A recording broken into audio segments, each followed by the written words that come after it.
Thanks everyone for being on. If there's anyone, any members of your organization that you have been telling about this event, please make sure to send them a follow-up text. If they need to be sure to send them this information so they can join us along with us tonight.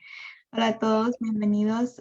Si están esperando a otros miembros de sus organizaciones, por favor, mándenles el enlace de la llamada para que podamos empezar en un poquito y asegurar que tengamos su participación. Si necesita un agua o ir al baño rapidito, ahorita es su chance. Vamos a empezar en algunos minutos esperando a los demás.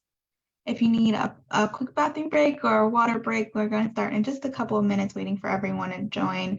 If you could please introduce yourself in the chat.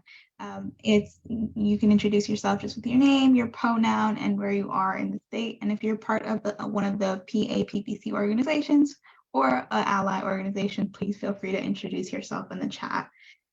Por favor, si son parte de una organización de la campaña de la gente pobre, por favor, si pueden poner su nombre en el chat y si pueden también poner sus pronombres y de dónde están en el estado. Había un comentario que están teniendo problemas en entrar, entonces ahorita voy a chequear con eso en el chat. Gracias ya. If just saw a message in the chat that there's some technicalities or some tech problems for some folks trying to get in, so I'm trying to check in on that and resolve that.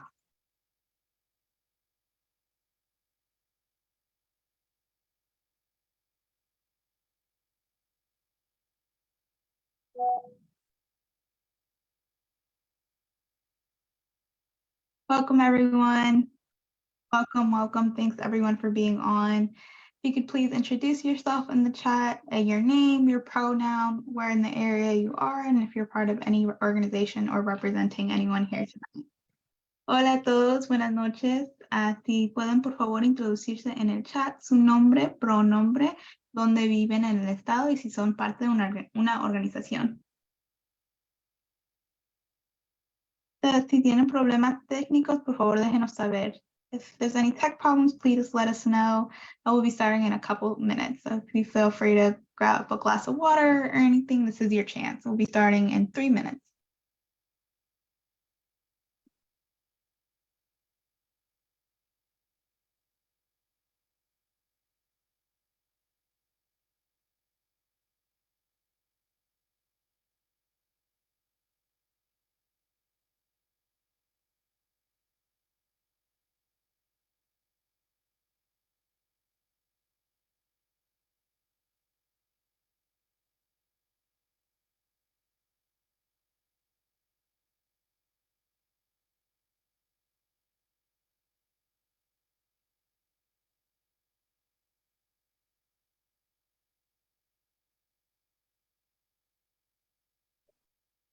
Thanks everyone for your patience. We're going to be starting in just 1 more minute. Gracias a todos para su paciencia. Vamos a empezar a 1 minuto más. Tenemos una agenda muy buena hoy, entonces queremos empezar lo más pronto posible. We have a very good agenda tonight, so we want to make sure that we have enough time to be able to go through everything and hear some testimonies that we have tonight.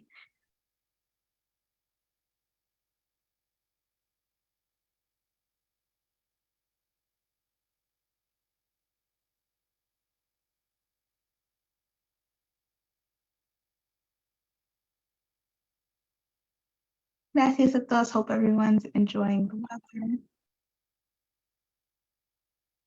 We'll be starting in just 1 minute.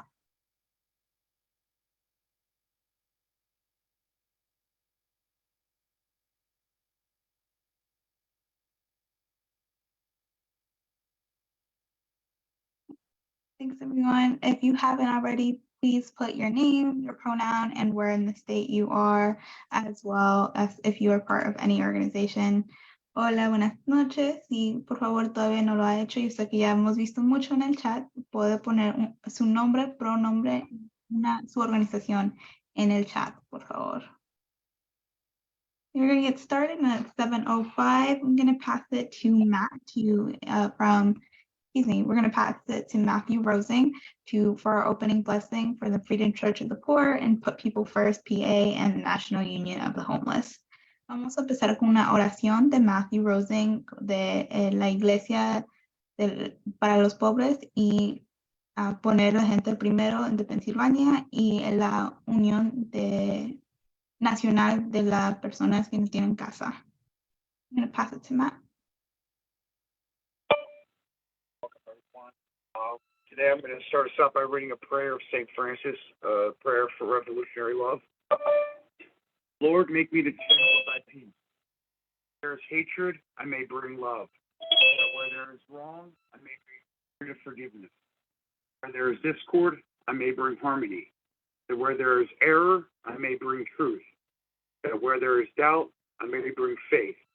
That where there is despair, I may bring hope. That where there are shadows, I may bring light. That where there is sadness, I may bring joy. Lord, grant that I seek rather to comfort than to be comforted, to understand than to be understood, to love than to be loved. For it is in self-forgetting that one finds. It is by forgiving that one is forgiven, and it is by dying that one awakens to eternal life. We thank all this in the Lord. Amen. Thank you, Matt, for opening us up and grounding us today. And we are going to continue with some more grounding, and I'm going to pass it to Jacob Butterly for our Mística for this evening. Awesome. Thanks so much, Julissa. Hi, my name is Jacob. I use they, them pronouns. I'm an organizer, coordinator with Put People First PA, and female ecologist for the PA Poor People's Campaign. And so since tonight's educational is about, folks getting together across lines of division, fighting back against these artificial lines of division that the ruling class, the class that's in power, that benefits off of our suffering and all of these endless ways through the quadruple, the four evils, and the distorted moral narrative. This is a song called Papa Don't Allow. It's riffed on an old folk melody about gum chewing mostly, that I put together, which I think hopefully will put us in the right spirit of things. And getting over a little bit of a cold, so bear with me and my voice cracks.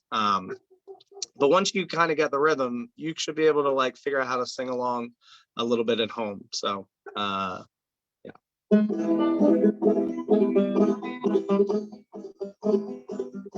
Papa don't allow no revolution here. Papa don't allow no revolution here. Well, I don't care what Papa allows without revolution anyhow. I don't care what Papa likes around here. Papa don't allow no blacks and whites around here. Papa don't allow no blacks and whites around here. Well, I don't care what Papa allows, gonna love my brother anyhow. I don't care what Papa likes around here. Papa don't allow no queers and gays around here. Papa don't allow no queers and gays around here. Well, I don't care what Papa allows, gonna love my queer ass anyhow. I don't care what Papa likes around here. Papa don't allow no Muslims around here. Papa don't allow no Muslims around here. Well, I don't care what Papa allows, gonna worship my Lord anyhow. I don't care what Papa likes around here. Papa don't allow no good health care around here. Papa don't allow no good health care around here. Well, I don't care what Papa allows, gonna treat our people anyhow. I don't care what Papa likes around here. Papa don't allow no singing out around here. Papa don't allow no singing out around here. Well, I don't care what Papa allows, gonna sing my soul out anyhow. I don't care what Papa likes around here. Papa don't allow no freedom around here. Papa don't allow no freedom around here. Well, I don't care what Papa allows, gonna get our freedom anyhow. I don't care what Papa likes around here. Papa don't allow no anti-fascists here. Papa don't allow no anti-fascists here. Well, I don't care what Papa allows, gonna beat some fascists anyhow. I don't care what Papa likes around here. Papa don't allow no poor united here. Papa don't allow no boy united here. Well, I don't care what Papa allows, gonna take what he stole anyhow. I don't care what Papa likes right here. Go back to revolution. So if you sit there, want to sing, this is a good one to sing out. Papa don't allow no revolution here. Papa don't allow no revolution here. God, I don't care what Papa allows, gonna have revolution anyhow. I don't care what Papa likes around here. Thanks, y'all. Great. Round of applause to Jacob. Thank you so much. Un aplauso para Jacob para empezarnos esta noche. Muchas gracias. Thank you again, Jacob. So we're just going to go over a couple of logisticals, and then we are going to go right into our excellent agenda this night. Vamos a ir para unas cosas logísticas rápidamente y luego vamos a ir para nuestra agenda que tenemos hoy para todos. Again, everyone, if you have been coming in late or just jumped in, please introduce yourself in the chat, your name, your pronoun, where in the state you are, and if you are part of any organizations. Recordatorio, si apenas están llegando, por favor, introduzcanse a usted mismo en el chat, su nombre, pronombre, organización, y dónde están en el estado. Just as a reminder, we are going to be having interpretation tonight, so please talk a lot slower than I am doing right now, so we can make sure to be able to interpret. And we are also going to have some testimony, so please make sure if you are not speaking, that your mic is on mute. And we are going to be having a discussion section, so we can have some questions during that time. Un recordatorio para los que están presentando, por favor, vamos a tener traducción esta noche, entonces hablan mucho más despacio de lo que estamos haciendo ahorita para poder dar chance a traducir. También un recordatorio, vamos a tener testimonios esta noche, entonces si no están hablando, por favor, quédense en mudo. También vamos a estar tomando una parte de discusión. Si tienen cualquier pregunta, podemos hacerlo en esa parte también. Just as a reminder for interpretation, if everyone can turn it on, we're going to turn it.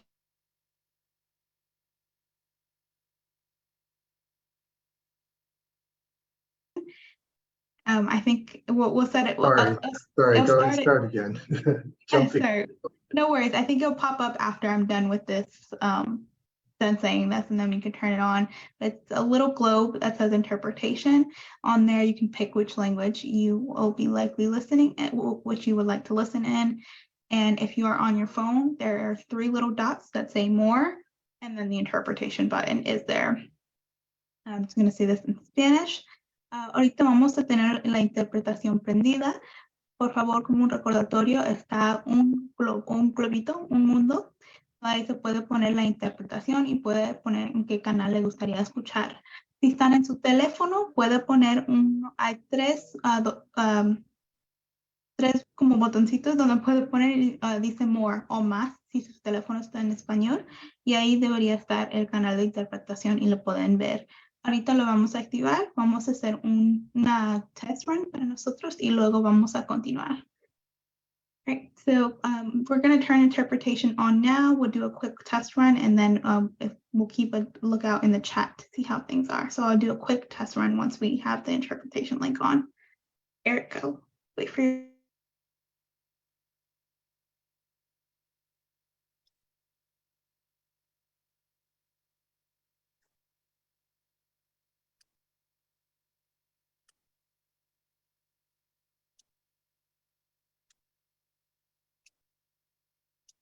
Sí, Yulisa.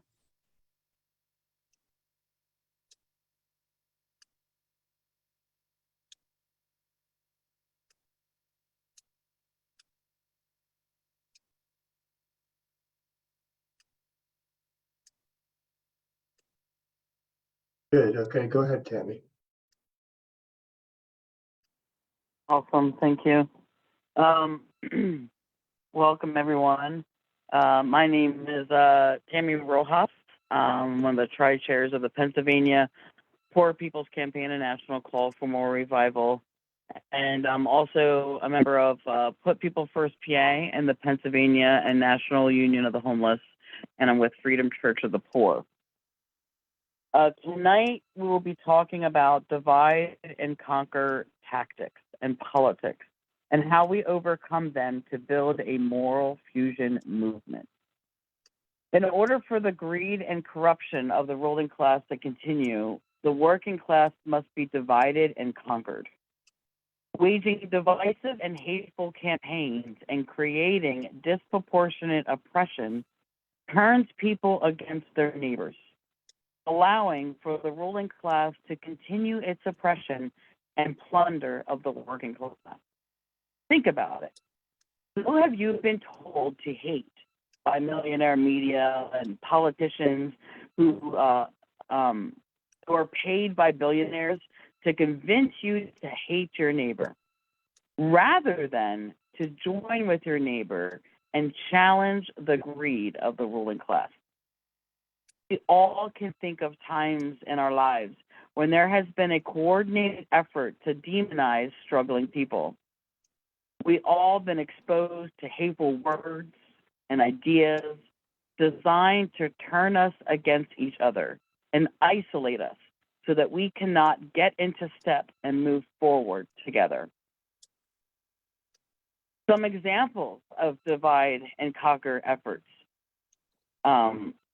They pit wage workers against unwaged workers. They have this narrative of the deserving poor versus the undeserving poor. They use race, religion, sexual orientation, gender identity, geography, etc. to divide us. They pit the housed against the unhoused. Tonight, we are going to hear from movement leaders who fight for justice and use moral fusion organizing to overcome the racism and hate that is sown by a ruling class hell-bent on dividing and conquering the working class. We are going to learn from leaders fighting against bigoted and corrupted attacks on trans people, immigrants, and people of color. And we are going to learn how divide and conquer tactics are embedded in our political structure.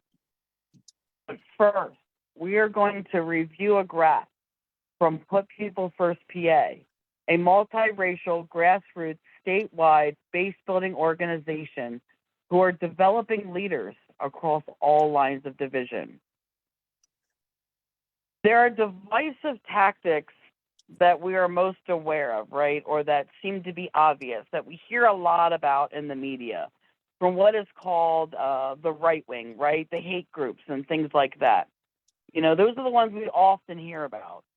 However, there are other divisive tactics that are not so obvious and clear, that come down from the top and then utilized by well-meaning people.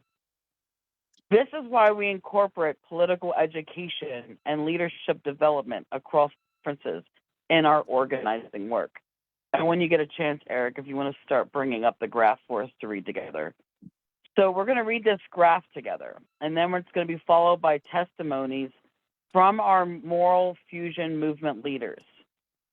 And on this graph, you will see it's divided in half.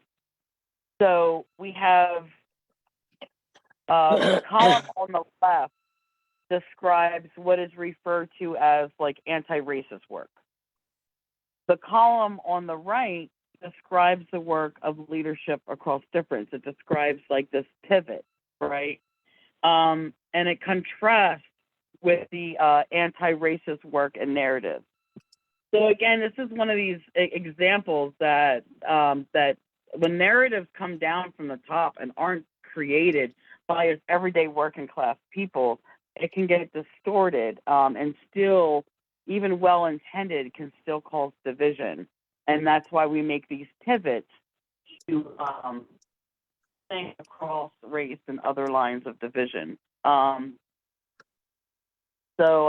Yeah, this was developed by Put People First PA. So what I would like is if we could have a volunteer by chance read the first two. So you'll read the anti-racism one, and then you'll read the one on the other side, leadership across difference, and then you'll do the second one. It's the contrast one or the other, if that makes sense. Do we have a volunteer that can read that?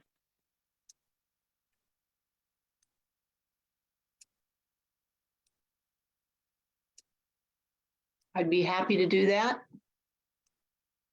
Awesome, thank you. So anti-racism, cues, theory, ideas, and knowledge come from the academy. Contrasted with leadership across difference, informed by theory and history, but knowledge and practice generated by or from lived realities. You want me to read the second one, right? Yes, please. Constant focus on individual behaviors and speech acts as the problem, contrasted with develops a deep understanding of the economic and social structures that have produced or reproduced individual subjectivities. Thank you for that. So as we can see in the first one there, it tells you where each of these narratives kind of come from. One comes from the academy, academia. The other one comes from the knowledge of actually like the lived realities of everyday people. Could I have someone volunteer to read the next two on each side?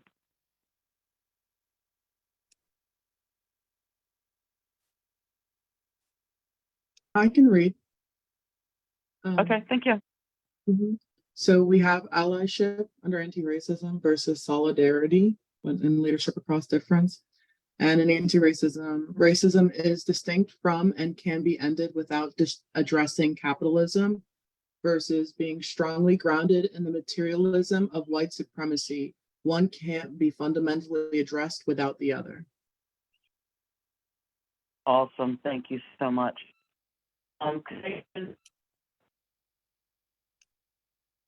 Side.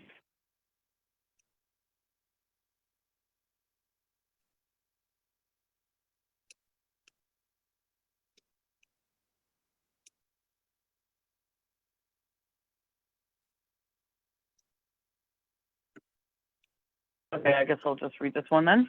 So on the anti-racism side, they have the quote unquote organize your own. And then there's an example. So white anti-racists, most often with socioeconomic and educational privilege, should organize poor and dispossessed white working class communities. In general, though, is what they're saying, everyone should organize in their own identity groups and then just get together later. And that's kind of like that silo way of thinking of just organizing individually, despite in our movement building a moral fusion movement, right? It's understanding that these things are interconnected and that we're actually stronger if we get into step and build our power together. And on the other side here, with the leadership across difference, this is organize everybody as part of a class struggle. Center marginalized people and build a practice of exercising leadership in and across marginalized communities. Examples: working class white people taking leadership from working class Black people, cisgender people taking leadership from transgender people, etc. Is there a volunteer by chance that would want to read the next two on each side? Yeah, Tammy, I can read. Thank you. Okay. Anti-racism. Seek out people on the basis of whether or not they say the right things about their beliefs. Versus leadership across difference. Seek out and build with everyone who is hurting, regardless of their past conditioning. And again, on the anti-racism side, cause and effect. You are poor because you're an immigrant versus leadership across difference, cause effect. You're an immigrant because you're poor. Awesome, thank you. And is there a volunteer by chance who would want to read the last one on each side for us? I can do that, Tammy. Oh, thank you. All class, racial, gender, etc. unity often emphasize class distinction within communities downplayed or not acknowledged. Versus commitment to the unity of the poor and the dispossessed across color lines and other lines of division, understanding that we are all up against a multiracial national ruling class. Awesome, thank you. And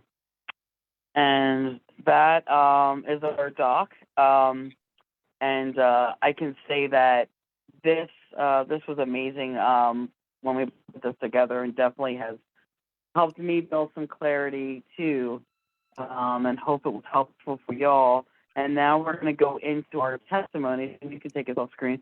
We're going to go into our testimonies, and then we'll have time at the end to have a bit of discussion, which we can either talk about what was in the graph or talk about anything that our speakers share. So folks will have about 2 minutes to give testimony. First up, we have Rhea Hodgson from the PA Coalition for Trans Youth. Want to go ahead, Rhea? Yes, I'm here. And I don't have a presentation, so okay. Thank you for letting me speak today. My name is Rhea. I'm a 50-year-old woman of transgender experience. I'm also a volunteer with the PA Coalition for Trans Youth. I'm here today to talk about the wave of anti-trans bills, the ideological origins of the anti-trans movement, key right-wing political organizations, and the big money behind it all. To understand what is happening with the onslaught of anti-trans bills, we must understand the influence of dominion theology, which is an umbrella term for a collection of Christian political ideologies that believes biblical law should rule America. Dominionists want to control every aspect of culture under white Christian religious supremacy. And they see erasing the existence of queer people as inseparable from their goal of domination. A few of these groups under dominionist ideology that are attacking LGBTQ rights, am I going too slow? I'll slow down. Include Focus on the Family, which is one of the largest far-right Christian organizations in the USA. They're considered a hate group by the Southern Poverty Law Center. They are a coalition of over 40 conservative Christian organizations in 38 states, and they train political candidates. Between 2015 and 2016 alone, their IRS filings reveal that they spent over $93 billion. And another organization is Alliance Defending Freedom, and these ones are big. They are a right-wing Christian legal defense organization responsible for several of the anti-trans and anti-abortion bills across the country. They're also designated a hate group by the Southern Poverty Law Center. They defend things like convergence therapy and anti-sodomy laws. And they've been a part of some major lawsuits, in particular the Supreme Court decision that led to overturning Roe v. Wade. And right here in Pennsylvania, we have the Independence Law Center, a more locally based or state-based religious based law firm. They're attacking trans rights, particularly into schools. They helped enact here in Lancaster County a sports ban in Hempfield School District, Lancaster County, and the more recent bathroom ban in Penridge School District, Bucks County, which is one of the largest school districts in the state, serving over 7,000 students. They offer their legal services for free, and they work hand in hand with AstroTurf groups like Moms for Liberty. And these are just a few of the players. There are lots of them. And there are so many groups, actually, it's kind of frightening to think about it and overwhelming. I have a list, I can't share that here, but I'll give you a few. Some of the other groups that are involved in pushing or supporting or funding anti-LGBTQ bills and laws as the Heritage Foundation, the Family Research Council, the Council for National Policy, the Fellowship, the deceptively named American College of Pediatricians, the American Legislative Exchange Council, or ALEC, the Traditional Values Coalition, and Do No Harm, which is something that just started in the last year, and they are actually moving up and pushing a lot of these bills across the country, and Eagle Forum, and these are just a few. Lastly, these groups are funded by networks of billionaires and corporations, such as the Koch brothers, the DeVos family, the Mercers, Sheldon Adelson, who's deceased, Bar Seed, who I believe donated his entire fortune of billions to Christian nationalist organizations, the Bradley Foundation, Donors Fund, and Edgar and Elsa Prince Foundation are huge funders of several groups. And this is just a few. The list is pretty huge. And then, of course, corporations like Amazon to Google, Wells Fargo to Coca-Cola, they virtue signal support for queer rights, but underhandedly, they are funding right reactionary politicians and political movements. Something to keep in mind. And so given here an example in Pennsylvania, the Martin family, which are vocal Christian nationalists and owners of Martin's Pastry Shop, donated $100,000 to far-right Republican candidate for governor Doug Mastriano. Money talks, and these organizations and their donors have a lot of it. They use their financial power to influence politicians and to write model legislation at the expense of marginalized communities. What does this all mean? The attacks on trans rights is not just about trans rights. We are a very small marginalized group representing less than 1% of the national population, but the coordinated attacks on our rights are a pretext for continued and escalating attacks on other marginalized groups, especially Black, Indigenous people, and Jewish people, people with disabilities, and women's rights broadly. If we are going to win the fight against religious-based political essentialism, we have to know who we are up against. Thank you. That's my speech. Awesome. Thank you so much, Rhea. Next up for testimony, we have Kearni Warren from 1PA. Thank you. And just to let the interpreter know, I did shorten it a bit. So thank you everyone for this opportunity. I'm speaking about racial capitalism as it refers to environmental racism. Racial capitalism is rooted in white supremacy, colonization, the extraction from and pollution of the earth, and patriarchy. And it's implemented as Blackness as a commodity, land theft, the elimination of indigenous people, and the supremacy of heterosexual men. The actual definition states economic and social system based on a systemic oppression and separation by race to exploit, devalue, and oppress people of color, while centering white male dominance to maintain whiteness and wealth. It is the only capitalism that has existed. Capitalism is racial capitalism. The divide and conquer method is a tactic used by those in power to maintain power and control by creating divisions and conflicts among different groups, perpetuating environmental racism in low wealth Black and brown communities.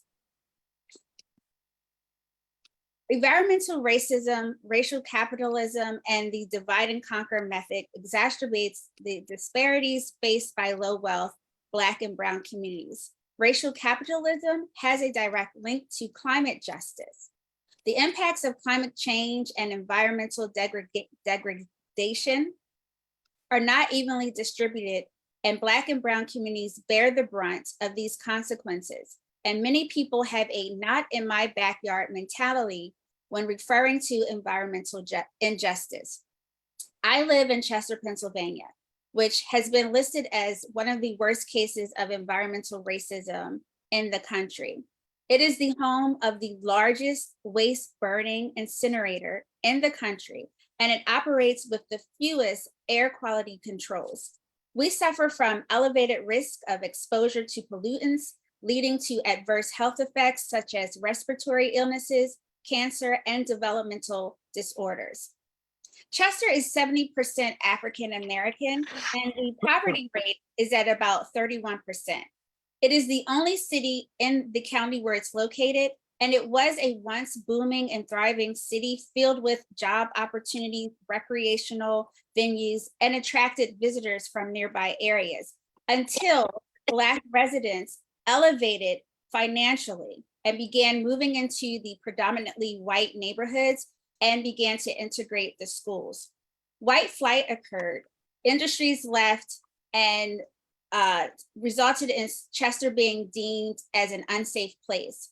Disinvestment followed, and it became the perfect location for toxic businesses to move in. So when division and discord are fueled among different racial and ethnic groups, the real focus is shifted away from collective action and systemic change, undermining the solidarity and cooperation necessary to address the root causes of environmental injustices and climate change.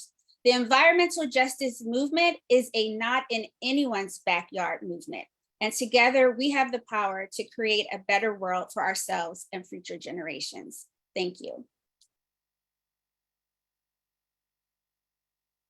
Awesome, thank you. Wow, amazing speaker tonight. Next up, we have Pat Albright from Global Women's Strike. Hi, everybody.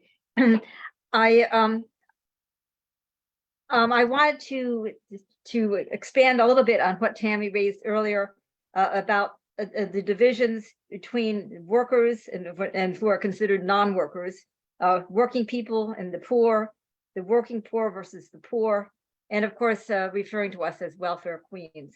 I'm a former welfare recipient, and I was on general assistance, which tragically has now been eliminated here in Pennsylvania, and I'm currently on SNAP.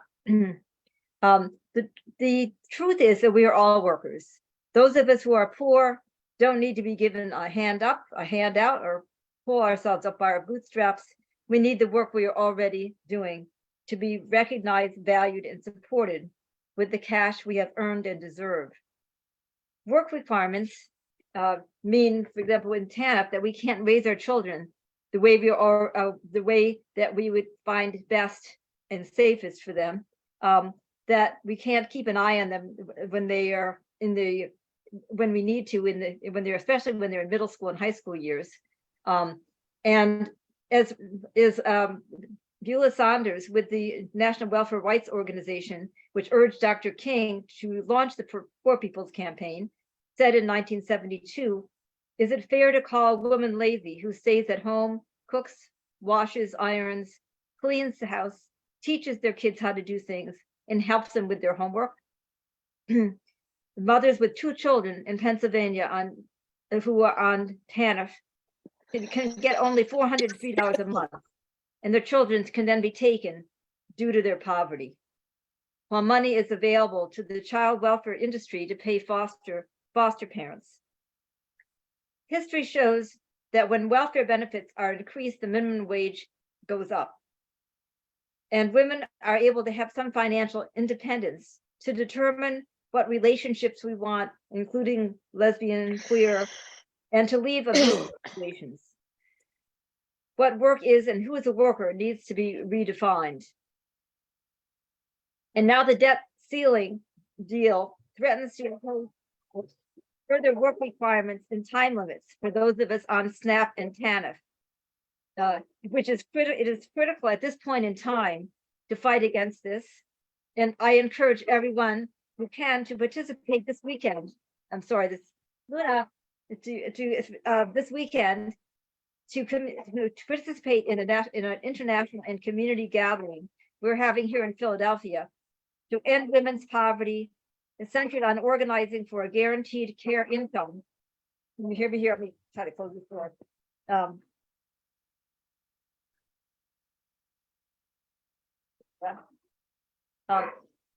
So basically, we're encouraging people to join us if you can this weekend, either online or in person, for a gathering. It's an international community gathering in Philadelphia to end women's poverty, centered on organizing for a guaranteed care income for the care of people and the planet. And Eric has put some information on that in the chat.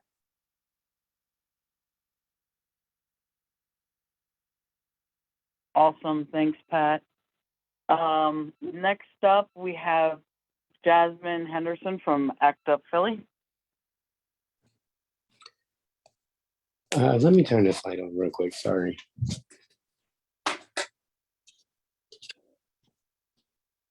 Yeah. Hi, everybody.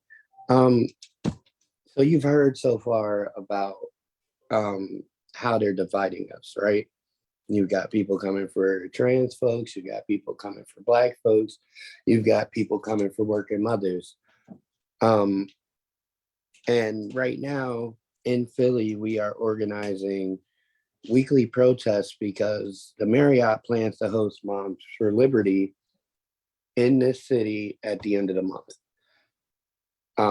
And that's just not acceptable, right? We're talking about an anti-trans, anti-Black group. So, like, we've heard about the issues. It's time now you can hear about solutions.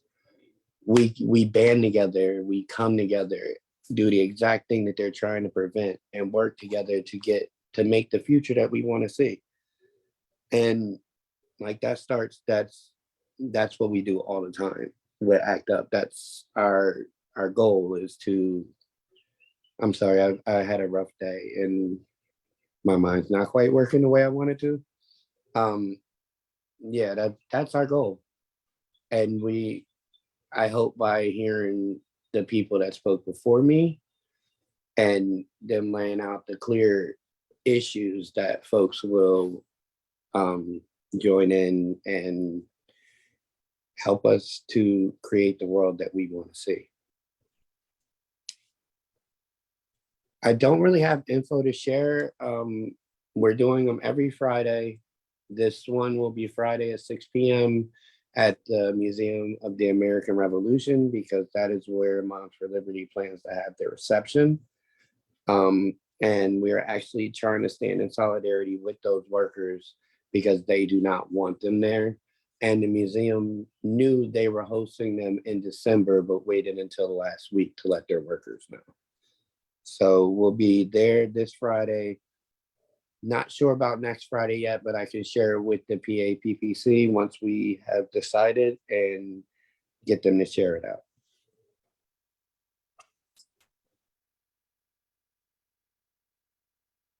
Awesome. Thanks, Jasmine. Amazing. Next up, we have Maren Exler from Marshall and Harrisburg. And then we should have a few minutes at least to have a little bit of a discussion.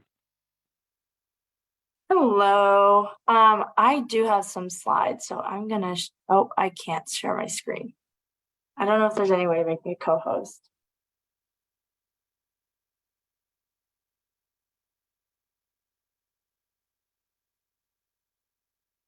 Should be good now. Okay. Go ahead. Okay, got it. Here we go. Okay, great. So today I'm going to talk about the 3 ways that our political system is designed to divide and conquer us. So these 3 ways that we are structurally divided and conquered in our political system include gerrymandering, close primaries, and winner takes all elections. These 3 things, plus the influence of big money, divide and conquer Pennsylvanians, subvert democracy, and extinguish any sort of accountability at the ballot box. So gerrymandering is when politicians pick their voters. Our state legislature draws the district lines for state legislators.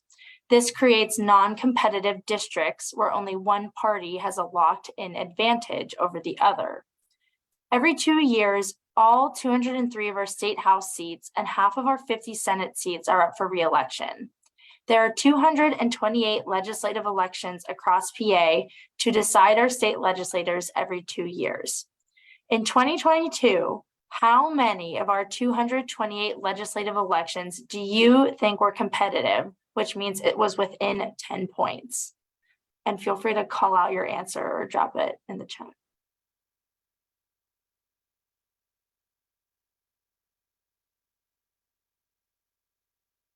I can't see the chat while I'm presenting, but I'm hoping people have answered. People So say 10, 15, 40. Okay, cool. Perfect. Thank you. So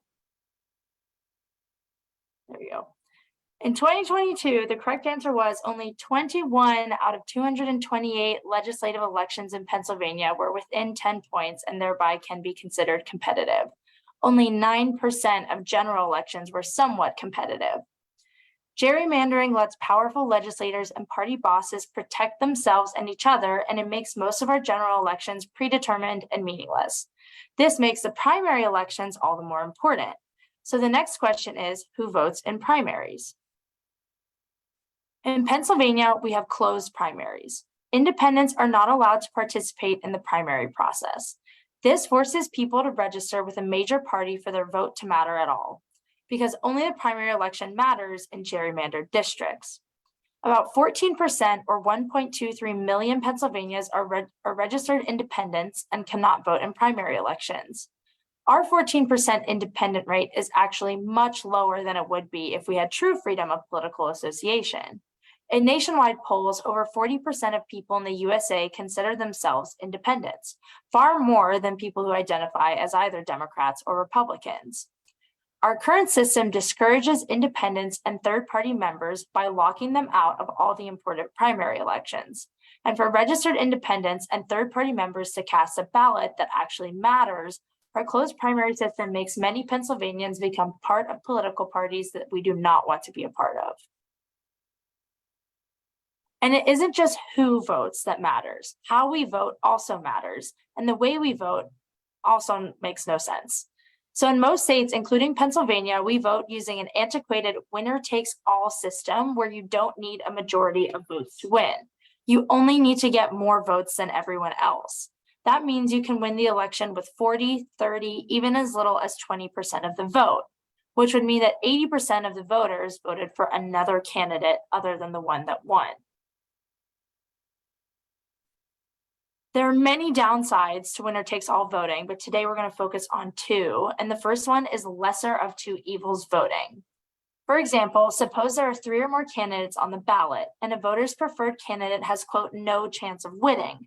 In that case, because their preferred candidate is very unlikely to win, voters instead vote for the candidate that they like best from among those that they believe are more likely to win.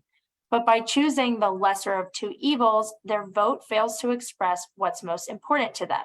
In a way, they disenfranchise themselves even though they vote. Winner-takes-all voting is also responsible for what we call the spoiler effect, which happens when voters are split between candidates with similar ideologies, paving the way for a lesser-liked candidate to win the race by receiving a plurality of the votes cast. The two similar candidates essentially spoil the election for each other. So, what can we do? If our winner-takes-all system harms our democracy and fails us, how can we be sure the people we elect have the majority of votes? The answer is using ranked choice voting. Through ranked choice voting, voters can rank their candidates in the order that they prefer them. If their number one candidate fails to receive more than 50% of the vote, that candidate is eliminated and the voter's vote goes to their next choice candidate, and so on, until 2 candidates are left and one wins with at least 50% of the vote. It's exactly what happens in a runoff election, but it happens instantaneously and it eliminates the need for a costly second election. And ranked choice voting ensures majority support, decreases toxic campaigning and partisanship, evens the playing field for third-party candidates, increases voter engagement, and when put into practice has elected more women and people of color than winner-take-all voting systems. And that is what I have to share. Thank you. Awesome. Thank you so much. This has definitely been absolutely amazing. We don't really have a lot of time for an actual deep discussion of any kind, But I did want to give a moment or so at least for one or two like questions or comments, or maybe even an appreciation for anything that we heard here, whether it was a part of the initial discussion or the testimonies where folks dropped some more knowledge. Yeah, so I just wanted to kind of open it up. Would anybody like to share a thought, comment, appreciation?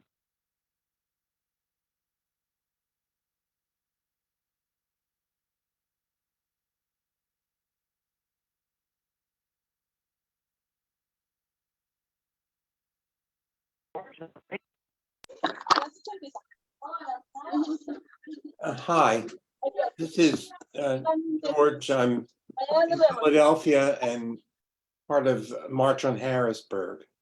And actually, I've worked on their ranked choice voting program that Marion just mentioned. I was struck by and a little disturbed or curious about the chart that we saw at the beginning, anti-racism versus leadership across difference.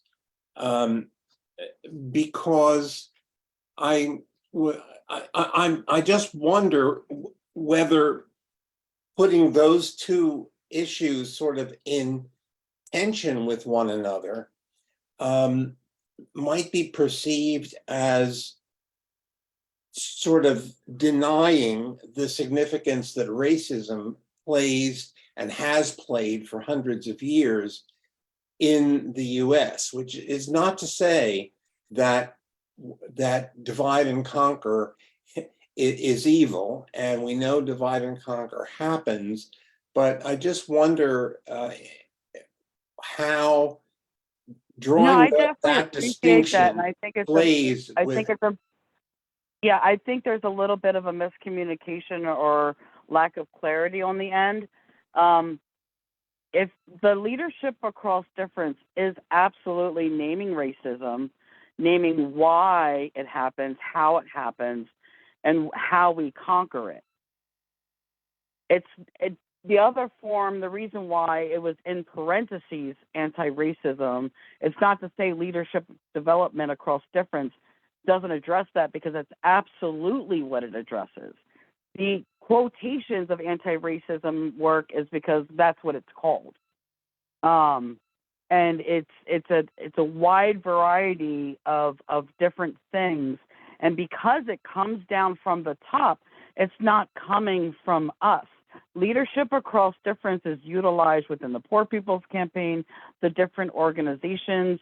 Other wording that might be used is building a moral fusion movement.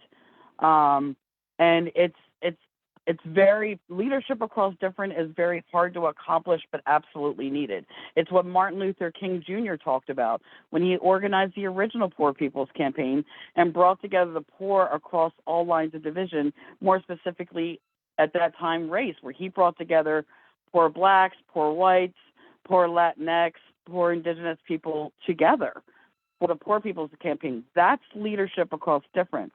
What comes down from academia and that version of quote unquote anti-racism work is coming down from rich people from the top, the ruling class, and it's made to sound good on the outside, like we're addressing racism, and this is how we're telling you to do it.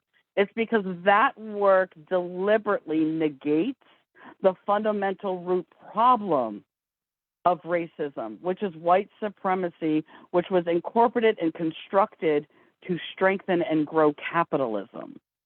And anti-racism work does not bring that into it, that level of understanding. Because again, it comes from the top. It doesn't come from folks like you and me and the other great people that are involved in this work and uniting people together. It doesn't come from us.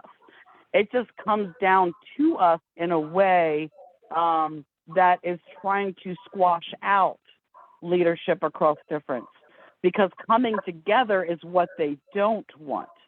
That's why they say and have things and use narratives in a way that has people of color organizing over here, that we'll have queer folks like myself organizing with other LGBTQ people, right? Versus the reality that we need to work together because when people of color have their liberation, then I can have my liberation.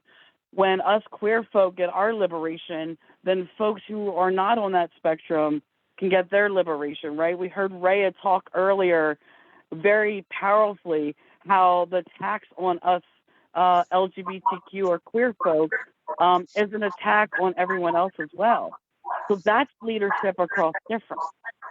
You know, I hope that lessens that confusion. And I'm definitely down to talk further one-on-one, you know, about that and even send out the graphs so that you could take more time reading the contrast too, where we had to do it, you know, a little quicker to lead into the testimonies. But I hope that explains it more in detail for you. Well, I appreciate I appreciate the explanation, and I can accept it.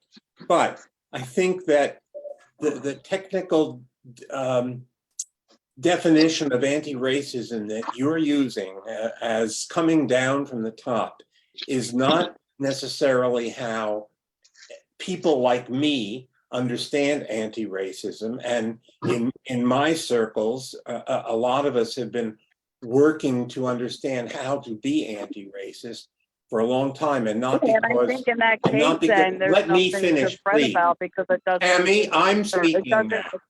I'm trying to give you. I know, but we also have to wrap up the call, sir. I'm sorry, we're like running. That may be, but I'm trying to tell you that I hope that this is tested.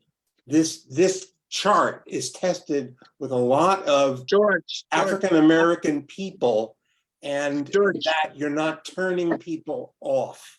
Yeah, George, I'd love to just speak directly to that, and we really got to move on. But this leadership across difference was developed by my mentors, Nijmi Sakia Zarinko and Lily Baptist, her mentors, which are African Indigenous leaders, right, that have, between the two of them, somewhere like 80 years of organizing experience on the National Union of the Homeless and Put People First and Poor People's Campaign, going back all the way to Watts in Willie's case. So I appreciate where you're coming from, and we definitely want to dig into more, and there's more to say. If you're really interested in digging deeper into this, I would really recommend Willie's book, either of his books, but Pedagogy of the Poor or It's Not Enough to Be Angry. But I think we should probably move on, Tammy. Awesome. Thanks, Jacob. Yeah, I know that Margaret has a few next steps to announce for us, sir. Good evening. My name is Margaret Carroll, and I'm with the Poor People's Campaign, National Call for More Revival, and I'm the outreach coordinator. And something that we need is for people to join and be part of our working teams, which is action logistics, media and communication, faith leaders, outreach, political education, arts and culture, and fundraising. And through that, we'll also all get the same education and understanding, and it won't be that confusion. The next PAPPC meeting is July the 3rd. The call, and it will be between 7 and 8.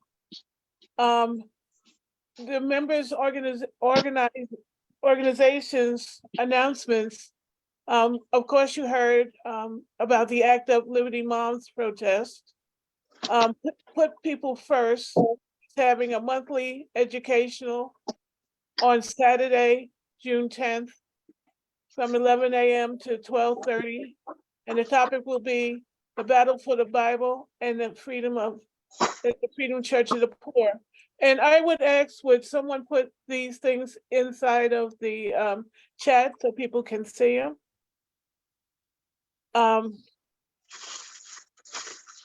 Then March on Harrisburg. It's continuing with its disrupt the corrupt events.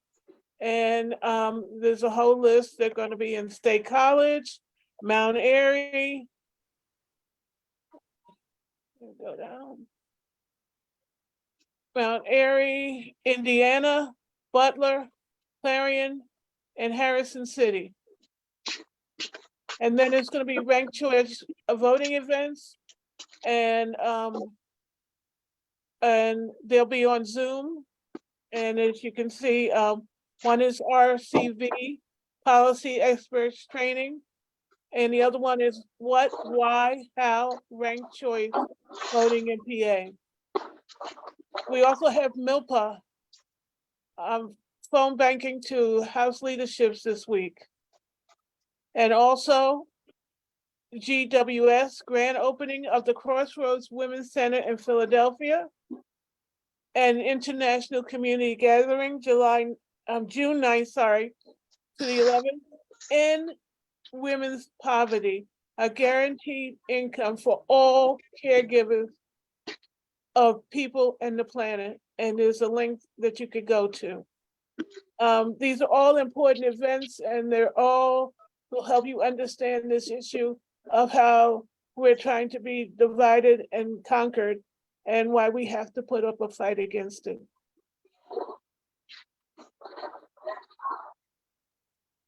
Thank you. Awesome. Thank you so much, Margaret. And then I guess I'll turn it over to Jacob. Jacob's gonna close us out.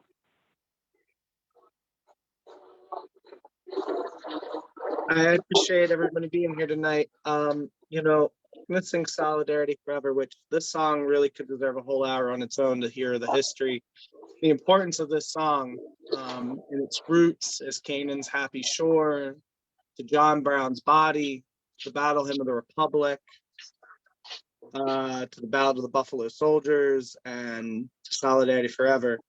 We don't have time for that, but I'm still going to sing it anyway. And I just want to raise up the eternal words of General Baker of the Detroit Revolutionary Union Movement, drum.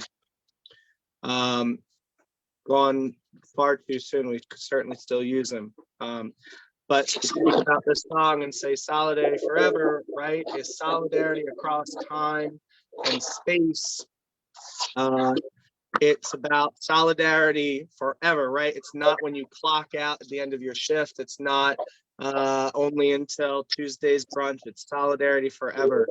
No matter where you are, no matter where you're coming from, but recognizing that you're in this struggle with your kin, whether they're different color, different creed, different sex, different gender, against your enemy. And we have real enemies. Willie always talks about shadow boxing. There are real people with real intentions that are really focused on making us suffer.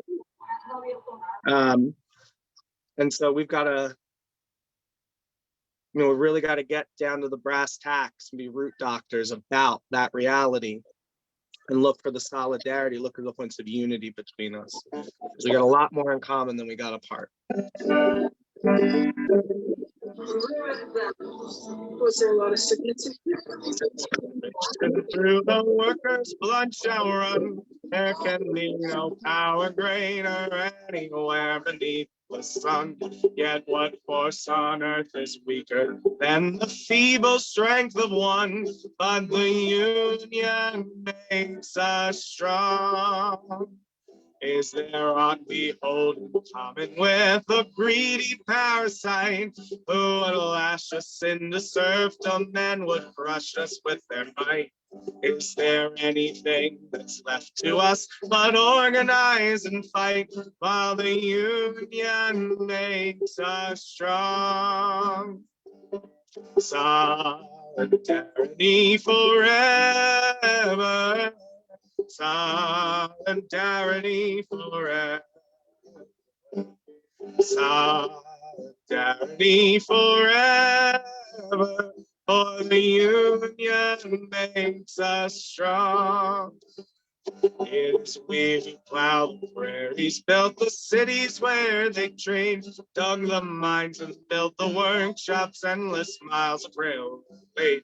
Now we stand outcast and starving amidst the wonders we have made, but the union makes us strong.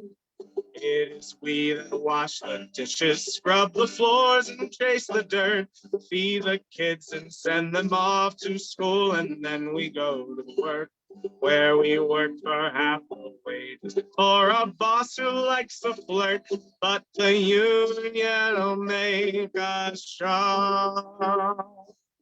Solidarity forever. Solidarity forever. Solidarity forever. For the union makes us strong. Taken unto millions that they never toiled to earn, but without a brain and bodies, not a single wheel will turn. We can break their haughty power, gain our freedom when we've learned that the union makes us strong. All the world that's owned by idle drones is ours and ours alone. We have laid a wide foundation, building skyward stone by stone. It is ours not to slave in, but master and own, while the union makes us strong. Solidarity forever. Solidarity forever. Solidarity forever. For the union makes us strong. In our hands is placed a power greater than their hoarded gold, greater than the might of atoms magnified about gold. We can bring the birth of the world from the ashes of the old, for the union makes us strong. While we carry on the struggle in the spirit of John Brown and the many countless others who have laid their bodies down. All the many woven colors of the poor the whole world round. The poor go marching on. Solidarity forever. Solidarity forever. Solidarity forever. The union makes us strong.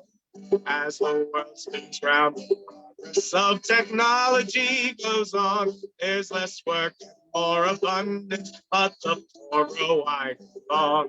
We must organize and change it. We can live in love and song. The poor go marching on. Solidarity forever. Solidarity forever. Solidarity forever. The union makes us strong. Thanks, y'all. Hope everyone has a wonderful evening. Please take care. Thank Buenas noches a you. todos. Gracias. Bye. Thank you, Thanks, everybody, for everyone. being here. Bye, everybody.